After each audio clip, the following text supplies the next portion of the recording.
I've totally been stalling on the Dead House Gates reread because I really wanted to make a video about Paran. You definitely can't talk about Guards of the Moon without mentioning Paran. Like, you open the entire book, you open all of Malazan, the entire series, with the perspective of Ganos. And I can remember the very first time I read that book, Gardens of the Moon, I didn't like him. For some reason, I didn't like Ganos. I felt like he was arrogant. It was a little bit funny, especially in the beginning when he had that exchange with the Claw. You know, that was really hilarious in my opinion. Especially the scene with Lessine, you know. All I can say is Gano's got balls. He's the boss. He's the man. He got some balls on him.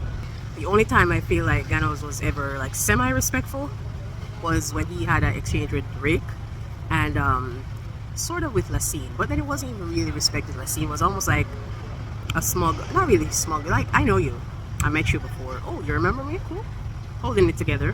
I think Malazan is a pretty big world, and this young guy, very young, I think he's like, what, 17, he has brushed up with a lot of powerful people in a very, very short career. So he was definitely, I think he was blessed. I think he's blessed, or maybe it's a curse. I just love how this dude has no chill, like the leader of the Claw, big whoop.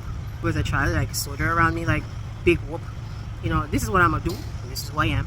And I think he was blessed from an early age. This is something in his bloodline because all three kids were quite powerful, had a major role to play, you know. We start off with him talking with Whiskeyjack, and then he ends up becoming a bridge burner. Like, that's just full circle.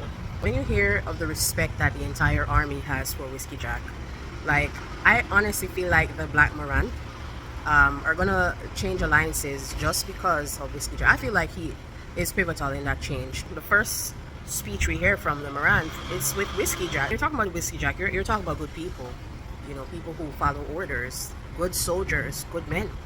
We don't know much about Whiskeyjack's past. He has troubled memories that make him fall into depression, and then he has all the weight of leadership. I feel like that's the reason why he was trying to convince Paran not to become a soldier. I think he regrets becoming a soldier. Got this out of the way.